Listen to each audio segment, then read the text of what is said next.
Welcome back, ladies and gentlemen. This is the round of 8 game, quarterfinals in fact, whichever, they mean exactly the same thing in this format. Challenger Series number 18, LowLandLions versus MYM.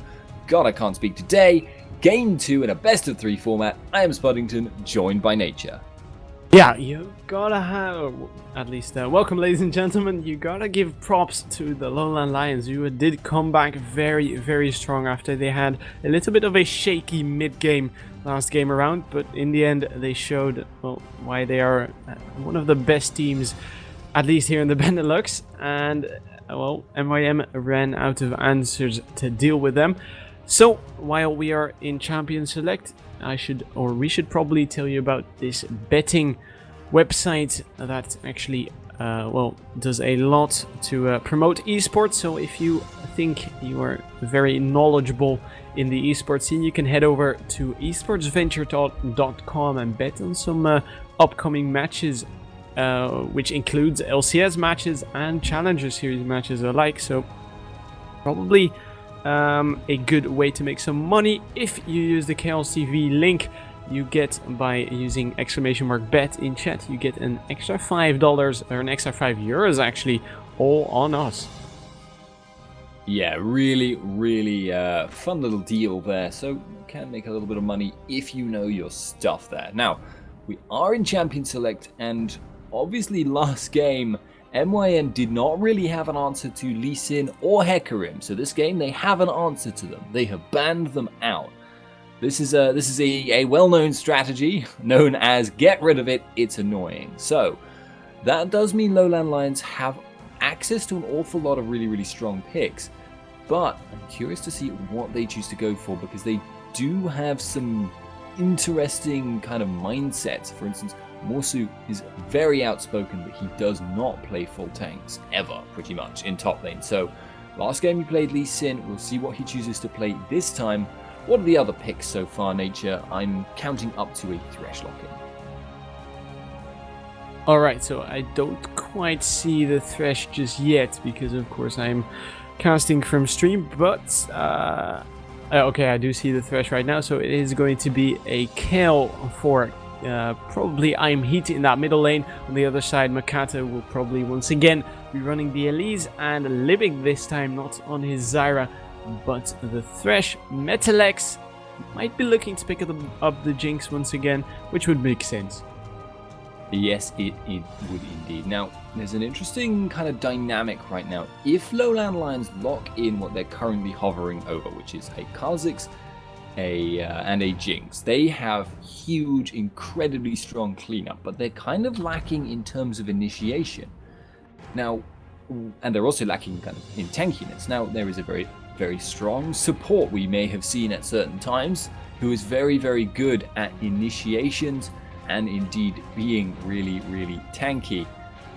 If you pick Leona, however, you are picking it into a Thresh lane, which is a soft counter, so we may find it a little bit, maybe a little bit interesting to see what they choose to prioritize, whether they go for compositional strength or for lane dominance. So right now we're kind of waiting for them to pick that out. And of the rest of the lineup here, which is a Sivir and a Gragas being locked in for MYM, is there anything that's really standing out to you, Nature? Not really in the picks, to be honest, because these are fairly standard picks. But Syndra, the Syndra ban is actually directed against Kialis, for those of you who do not know, because Kialis likes to run the Syndra support so much, and he does very good on it. He puts down so much pressure in those bottom lanes, and sometimes, especially when teams aren't used to it, they run out of answers because of that. And he actually won the Dutch championships with that, I believe.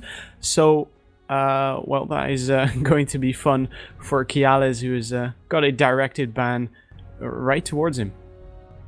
Yeah, it seems like MYM's strategy this game was just ban out comfort picks, take these things away from them, and see what you can do as a result. Now, MYM actually hovering over a final pick Irelia. I have not seen Irelia in a long time. I would be surprised to see them lock it in, but it isn't impossible. Kuban does like to play that character, but I don't think Aurelia would have an easy time in this game, because the thing that she does that other bruisers don't tend to do nearly as well is assassinating a single target. She just dives in, does quite a surprising amount of burst damage thanks to the true damage on her hit end style, getting one auto attack, getting her blade surge, which applies the on hit, and the equilibrium strike with her ult, doing a fair bit of extra other types of damage. But if she's up against a Kayle, she's A, going to get chunked really, really hard for diving in, and B, she's not going to be able to focus down Jinx very easily as a result of the Kayle ult, or indeed focus down Kayle if that's who she's going for. So she's going to be very, very reliant on Elise and on Thresh for creating picks along with Gragas. I am not entirely confident that I like MYM's composition this time. They seem to have some slight issues, although they do have some really good tools in terms of their mobility. They may lack on damage late game. They may not have a great answer to the initiation from Vi, and they're certainly not going to be able to compete in the late game where the super high damage of LowLandLions is going to be really, really scary. Regardless though, guys, we are going to be going into a quick commercial break while we wait for the delay timer to tick down, and we will see you after this.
Hello and welcome back, ladies and gentlemen. This is MYM versus LowLandLions. I'm talking very quickly because I think MYM are going for a level 1 invade right now. Libic has taken death sentence. I'm Spuddington. How are you doing, Nature?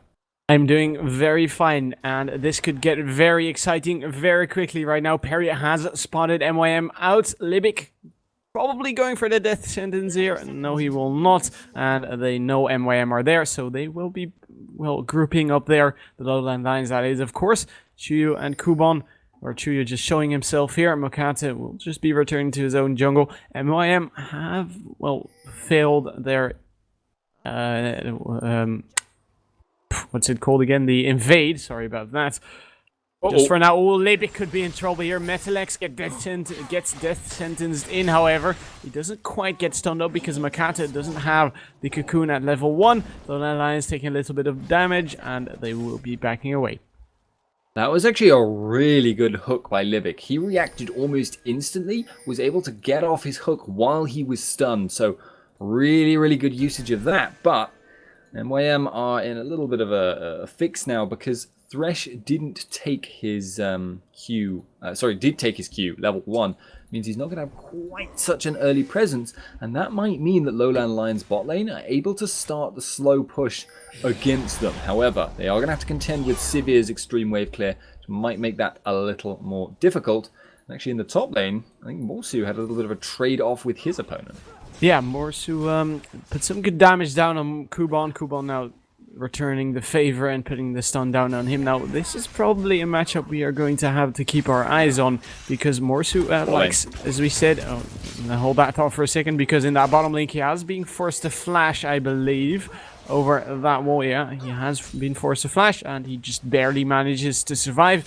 So he just survives, but as I was saying, we should probably keep our eyes on that top lane because these both are fairly aggressive top laners, so that might mean we have got a lot of action coming down. Meanwhile, Kiala's in that bottom lane once again, could be in trouble. Libic being forced to flash. Mackler actually tanks some turret shots, doesn't quite manage to flash. Nobody saw that, and he goes down. First blood, LowLandLions.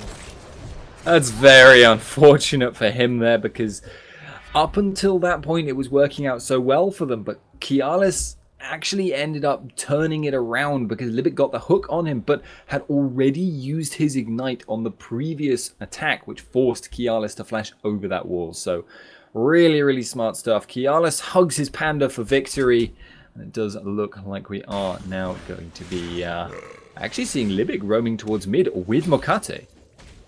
Well, this could be bad for Imheat. Of course, they need to shut down Imheat before he reaches level 6, because at that point he's going to get dangerous. Chuyu goes in, Imheat in all kinds of trouble, gets flayed back. Doesn't quite manage to pick up the kill on Chuyu. Ignite is ticking. It's not going to be enough, and that makes it 1-1. Thought the minions were going to kill Chuyu there. That was very, very aggressive and brave stuff. But set up the team for the kill. Libic made use of his time out of the lane. And he can either choose now to recall or to just walk back to his lane. Does look like he's going to opt to recall, which might leave Mackler in a little bit of a fix if Zanny is able to get her zoning on. But given how pushed up the lane is, that's actually not going to be very much of a problem. So really smart rotation there by Libic. Really, really good gank there by MYM overall. And it does look like at the moment, well, they're coming back strong. But again, this is actually something I saw last game. LowLandLions, even though I'm not seeing them coming out too ahead in the plays, are just building up a little bit of a gold lead. Well, Mackler taking a lot of poke in that bottom lane, being forced, well, to back away at least. In that middle lane, once again, Makata could be looking for this kill on towards Imheat. Imheat probably looking for, or is he actually going to roam, or he's just going to ward that brush? Makata did spot him out there, and he knows that it has been warded. He pinged Imheat's location, so he knows where Imheat is. Now, of course, Imheat has returned to lane. Meanwhile, in that bottom lane, actually, Kialis and Metalex once again being forced away, but I'll keep another eye on that middle lane because there could be some action erupting there very, very shortly. Here they go. Chuyu goes in towards Imheat. Flash Cocoon will land on towards him as the volatile spider comes out as well. Imheat being forced to flash as well. That's a flash for a flash. Nothing happening, or nothing too interesting in the end. Yeah, that's a little bit of a pity from the perspective of MYM, but actually keep an eye on top lane. Kubon Kuban gets caught. Perry is here. He doesn't quite have his Volt Breaker just yet. That will be available in 5 seconds. Morsu taking way too much damage for his liking. Kuban trying to turn this one around. 1 versus 2. The Void Spikes come out. And Perry and Morsu being forced away. Morsu could still be in trouble here. Makata is closing in very, very quickly. The Fangs sink in. Makata picks up the 2nd kill for his team. Nicely done, though. That was a really good turnaround by Kuban. Taking advantage of what I mentioned in Champion Select, the thing that Aurelia does that other bruisers don't do as well is having a really surprising amount of burst damage. Just getting the auto with the hit end style active, Q, and the equilibrium strike down was enough to take Kha'Zix into health where he could no longer sustain even an auto attack off of his opponent, which obviously then gave them that edge to push away. So, good play there by Kuban, and obviously picks up a kill sort of by proxy for his team there. I'm Heat dying in the mid lane. I didn't even see what happened. Yeah, Chu just threw the explosive cask in there to knock I'm Heat out of turret range and then picked up the kill in the end because I'm Heat was fairly low as a result of that already. Now Perry rotating over towards that middle lane. I don't think he's actually going to be able to defend this one at all. The barrel comes out. Perry tanking that one up and Chu being forced to eat a turret shot. And, well, Perry in the end, rotating back as Imheat has respawned, did successfully manage to defend that turret in the end, but took a little bit too much damage for his liking. I'm actually a little bit curious this game as to what playstyle we see Perry go for, because last game we saw him actually opt for a very carry style of jungler. He played Hecarim, built the Triforce, built Spirit of the Elder Lizard, and then built a little bit tanky, so he was capable of dueling almost anyone, was incredibly huge as a split pushing threat as well. Now, I'm a little bit curious as to whether he'll do that this game, because they need a full frontline tank, because their composition has so much damage already, and I feel like Perry's playstyle might kind of conflict with that slightly. He does seem to like playing those very aggressive initiating but carry style junglers, so if we see Vi pick up, for instance, a Triforce or a Spirit of the Elder Lizard, I think that could actually signal a slight problem for LowLandLions in the long run.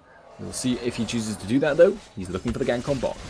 Yeah, Makat is looking for the same gank, or is he? Because he's putting, he's trying to damage this dragon. Now that might mean MYM, the rest of MYM's team are looking to rotate over there very, very shortly. They do not know on the side of LowLandLions that this dragon attempt is going on. Here comes Perron towards Mackler, and the flash coming in with the stun. Libic gets knocked off by the assault and battery. Great flash will dodge the zap. Perry looking to turn this one around. Metalex gets hooked in. One more rocket will do it. There you have it. Mackler right now in all kinds of trouble. Will be picking up a kill. Volt Breaker coming in once again. Perry pays the price rather. That is a that's a 2 for 2 in the end. Double kill for both AD carries. Meanwhile, on that top lane, Kuban diving on towards Morsu.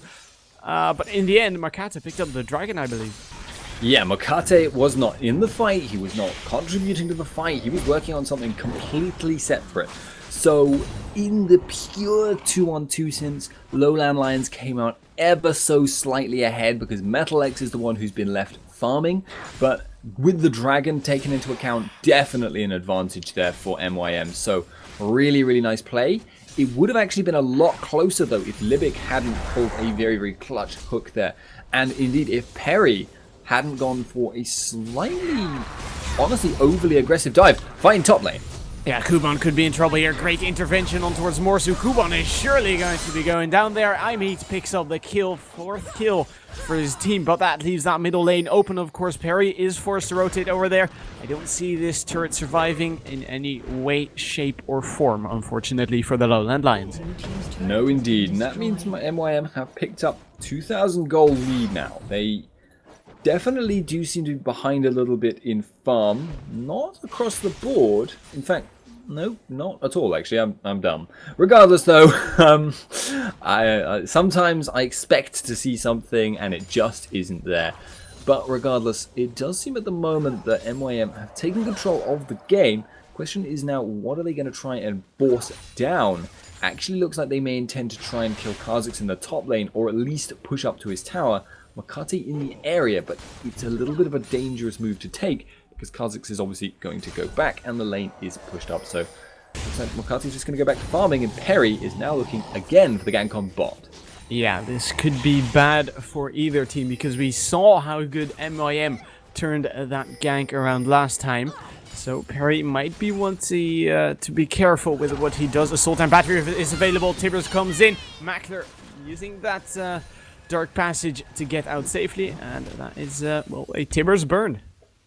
Yeah, and that gives them a lot of presence in the lane. However, because of the problems they've been having and because Jinx is now very, very strong. She's got the full BF sword, got the Vamp Scepter. It's going to be very, very difficult for MYM to make that engage happen in the bot lane, and they can't afford to do it unless they have their jungler. Yeah, Chu might be in trouble, but so might Perry be in trouble. Chu gets a little bit of damage down. Meanwhile, Metalex actually gets blown up in the meantime. Mackler gets blown up as well. Now, Kialis is the new focus. He goes down.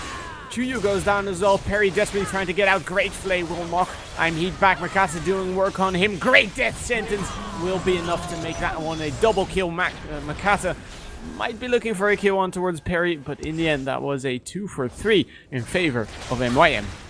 Yeah, indeed, and that's another trade going their way. They're coming out swinging a lot harder than they did in the previous game. Kubon is building up a farm advantage in this top lane and is going to be a really, really scary Irelia who has a super strong mid game. That is looking really, really bad because in addition to that, the bottom tower starting to fall low. I see low. It's starting to take damage. Towers these days don't really take damage very easily. It feels at the moment, though, that MYM have control of the game. Gragas is free to roam because of the mid tower being down, and that just gives them that control. We'll see if they're able to exercise it to get more than just a 2 for 2. Livic's in trouble. Yeah, he gets stunned up, and the Ignite is ticking already. Kialis might be looking to pursue this kill, but he doesn't have any kind of backup. Meanwhile, in that top lane, Morsu is in all kinds of trouble, might be looking to turn this one around, but he has 2 people versus him, and that makes it 9-6 once again in favor of MYM. Morsu goes down, and that might mean the destruction of this turret as well. Yeah, this is the thing, isn't it? If you've taken that mid tower, you can roam as Gragas. However, he needs to be very, very careful not to overcommit here. If he'd stayed a little bit closer, he could have gotten close, and they've got Perry to follow this up. Oh, the great explosive cast on towards Perry, but an even more beautiful intervention, although it's not going to save him. Chuyu might be enough to take Heat down. It's not going to be enough in the end, so 10-6 for MYM. They back away, and Perry bites the dust. And again, that one was just a little bit Heat dithered. He went, actually no, there's a gank in bot lane. Yeah, Metalex gets exploded. Kialis might be looking to try and turn this one around on towards Maxler, but he knows this is a lost cause. He gets flayed back 12-6. MYM looking a lot stronger than they looked in the very first game. Yeah, and it's because they're not having to contend with a top lane, which is really just continual pressure on them. So LowLandLions last time were able to exploit that for a lot of picks, a lot of gold advantages, and a lot of map pressure in general. This time, not happening. Kha'Zix significantly behind his opponent. Irelia, if anything, is going to be the one to start exerting pressure, but he's not going to be able to do it in the same way that Lee Sin did last game. Now, Gragas actually running into Perry. Doesn't actually look like they're really going to do anything there.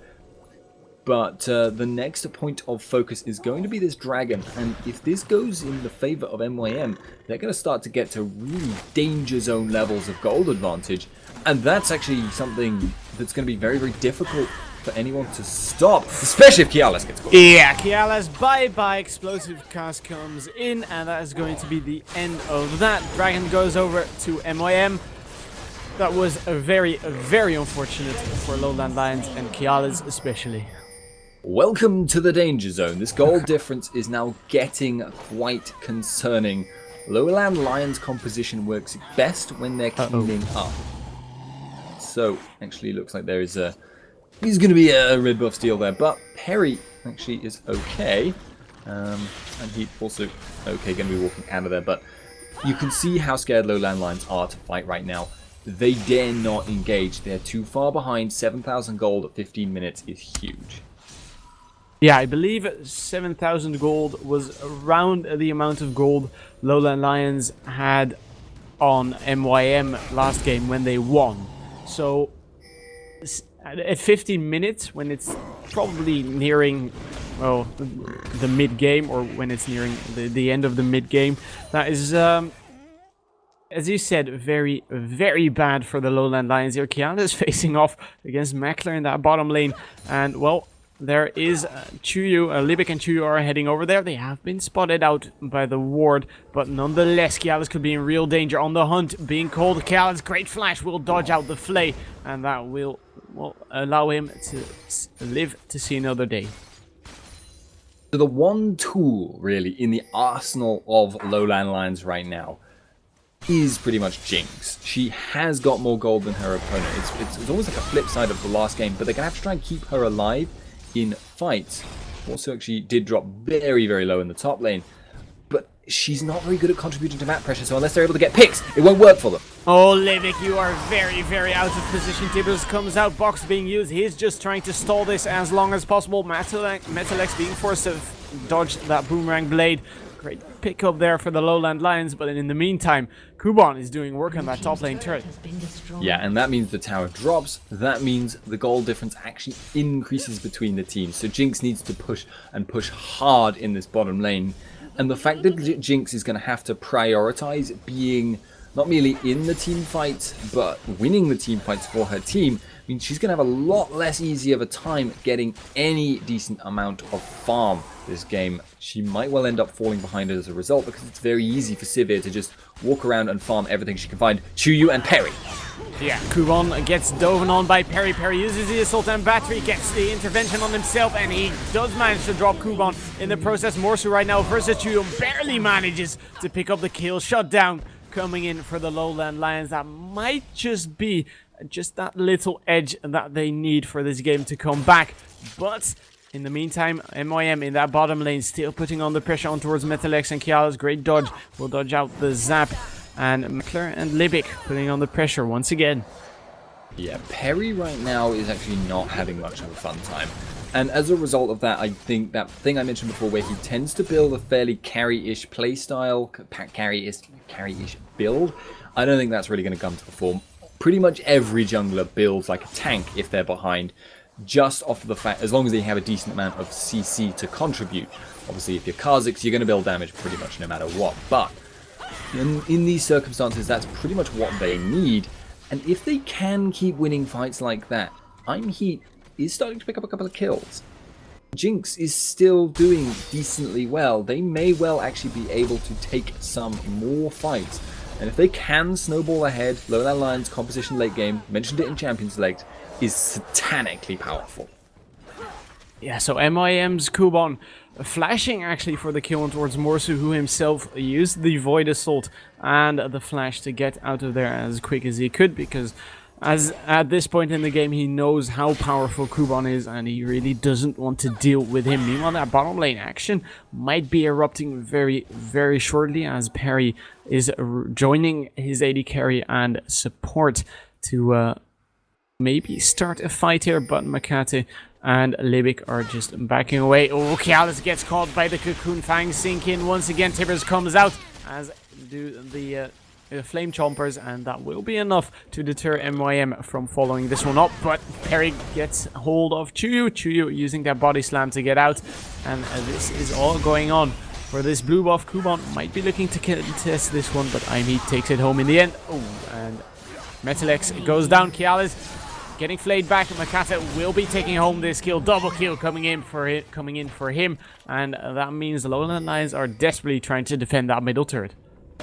And this is going to be crunch time for them, because it's going to be very difficult to defend this tower, and indeed they just cannot do that. Now, if Lowland Lions is able to push this next tower down before anyone can get there from the rest of Lowland Lions, or at least do enough damage they'll be able to take it afterwards, it's basically GG at that point. However, they don't really have the time. As a result, they are just going to back off, get some more farm, and increase their gold lead even further, which obviously isn't a good sign, but so long as they hold on to an inhib tower, there is some level of hope. The problem for Lowland Lions, though, is their wave clear honestly sucks. Yeah, that is a problem indeed. So Perry barely manages to smite the red buff in the end, where Chuyu uses explosive cask. So good smite right there out of Perry. And right now LowLandLions trying to regain a little bit of a foothold here. Or at least try to push out some lanes so they don't have that pressure of every single lane resting on their shoulders. Morsu once again could be in trouble here. Kuban, Morsu just respects Kuban and he leaps away. No problem there for him. Kial is looking to regain a little bit of that vision control near that dragon area. And the dragon has been started here for MYM. I don't think the LowLandLions, no, they are not going to do anything about it. I feel, by the way, that I should probably try and qualify that statement I just made. However, Kuban is actually in trouble.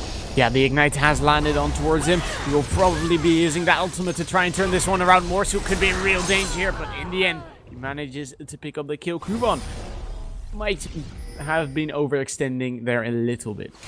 Yeah, now the trouble is coming for Metal X. Ooh, yeah, he is 1 versus 2 there in that bottom lane. Yeah, Barrel does manage to connect. Metalex with the boomerang blade gets taken down by Mackler 1-for-1. And in the end, I feel like once again, MYM did come out there ahead. Kialis looking to try and maybe turn this one around and towards Makati. He is very, very deep. But he takes a dark passage to safety. Imit gets hooked in by the death sentence box being used, as is the intervention, but he is not going to be able to survive it. 4-man stun coming out of Kialis, but he is all alone with Perry, and there's nothing they can do at this point. Kialis doesn't quite go down to the bearer as he barely manages to dodge that one flash coming in on Chuyu. Ignite has landed. Chuyu picks up the kill on towards Kialis, and MYM once again looking very, very strong here. Yeah, really, really good stuff from them. Top tower did go down, and actually Perry going for it. Yeah, Chuyu not going to be able to survive the Super Mega Death Rocket, so it's a bit of a consolidation prize for them. And you were saying, Spuddington. Right, yes, I feel like I should qualify the statement I made before. I said LowLandLions wave clear sucks. That is kind of an extreme statement to make, because they can actually kill creeps quite quickly. They have got Kale. You know, they've got Annie if she wants to use her W or something like that. Jinx rockets can also clear waves fairly well. But the problem they're going to suffer, if they go close enough to clear the waves, they are not going to be able to avoid hooks. They are not going to be able to avoid Gragas barrels.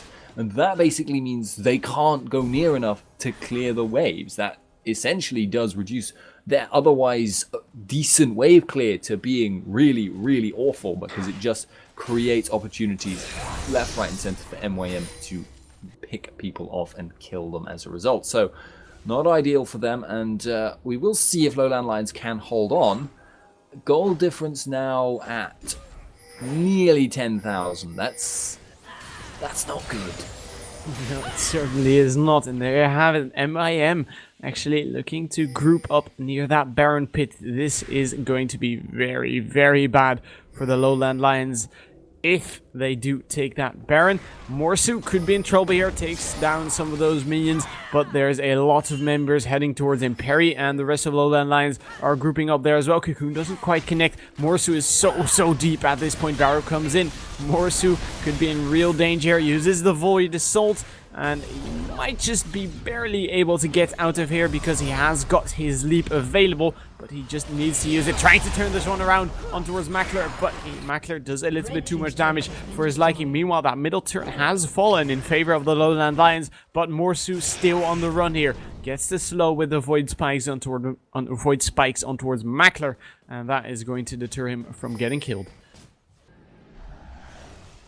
Right now, actually looks like MYM are going to be potentially going for this Baron. I'm not entirely sure I like that plan, given like how I mentioned they actually have pretty decent siege. The Kha'Zix is in the bottom lane, and if LowLandLions can't fight this, they lose. Okay, Alice gets caught by the Cocoon. Down he goes. LowLandLions in the meantime picking up that bottom turret, but is it going to be enough? Baron dropping very quickly. Makata tanks the Super Mega Death Rocket. Perry dives in there. He's not going to be able to survive that one. That's a 2-for-0 just now. I'm Heat and Metalex desperately trying to run away. Baron going over to MYM. In the meantime, Morsu still pushing in that bottom lane.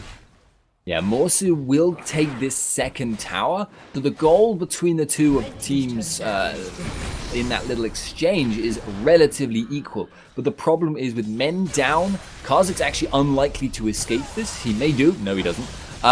With Kha'Zix going down there, this is now basically MYM's time to break the siege, to kind of push down those inhib towers with that Baron buff and with their goal now at about 10k between the two teams. Yeah, LowLandLions having real trouble for now actually defending against those members of the MYM team. Perry just trying to do what he can in that jungle by, well, clearing out some of those wolves, and in the meantime in that top lane Metalex trying to rack up some of those minions to well, enhance his creep score just a little bit more. And oh, this could be bad. In the meantime in that middle lane, Heat could be in real danger. He is all alone. Perry and Kialis from that flank could be trying to get a kill here. Sultan Battery comes in on Tortuga. The intervention being used to save Heat right there, and Chuyu goes down. Great pick for the LowLandLions. Yeah, a little bit too aggressive by MYM, trying to start their siege before all their members were there. But Morsu in trouble. Yeah, Perry and Morsu could be in real danger. Morsu goes down first right now. Perry in all kinds of trouble as well. He goes down to Makata. Makata is legendary. They pick up a turret on the back of that, and I feel like, well, LowLandLions were a little bit not too good in doing that action, in rotating towards that bottom lane. Kialis and Heat still defending those Nexus turrets, but I feel like MYM are actually, well, just going to steamroll their way through at some point. Yeah, at this point, it's beyond, pretty much beyond hope. This is a ridiculous degree of goal difference, and now that bottom inhib is down completely, it's going to be incredibly difficult for LowLandLions to have any hope to come back into this. Yes, they have a good late game, but I really doubt we're ever going to see it. You compare even the item differences between Jinx and Sivir's been outfarmed significantly so, but it just doesn't matter. The global gold means that there's a huge disparity between the two of them, and that's one of the lesser disparities in this team. So yeah, not looking good, I think, is how we can fairly accurately describe it. Now, LowLandLions are going to be trying to defend, but as mentioned before, their wave clear is not great, and they're not going to be able to deal with this siege, I expect. No, LowLandLions just preparing for what is to come, which is probably not going to be good whatsoever for them, unless they manage to get, well, some free kills, of course. But for now, they are just going to wait this one out and start to turtle, as MYM are grouping up in that top lane, preparing for what might just be the very last push of this game.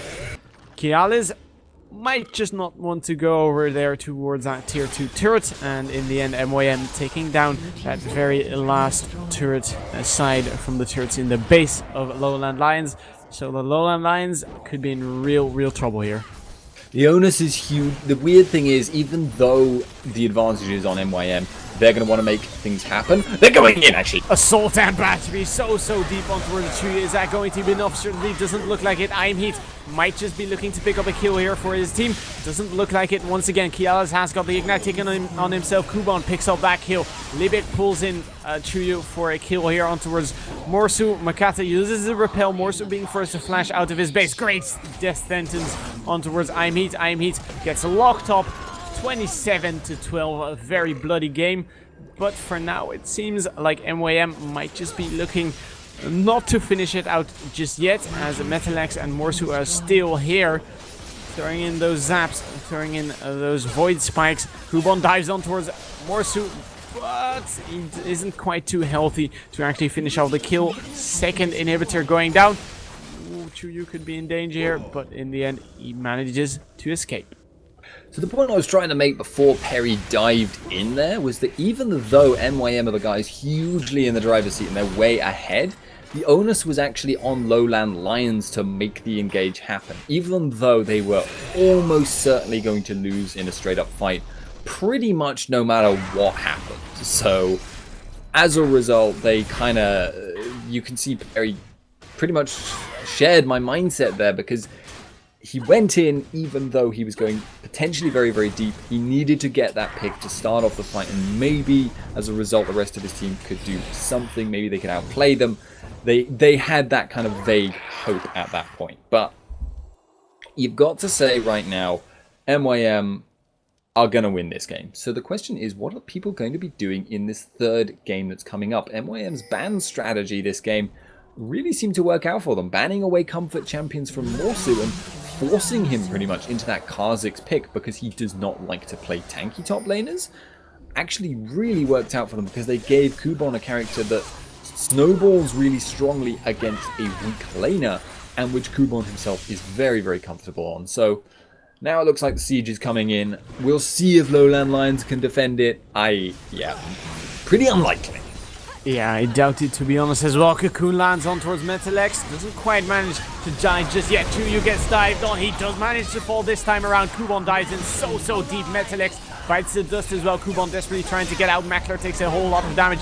Double kill coming in for Kubon, looking for the triple kill here, as we do have, it's not going to be a triple kill, but double kill coming in for Makler as well. Ace coming in for MYM. That is going to be 1-1. We are going to a game 3, ladies and gentlemen.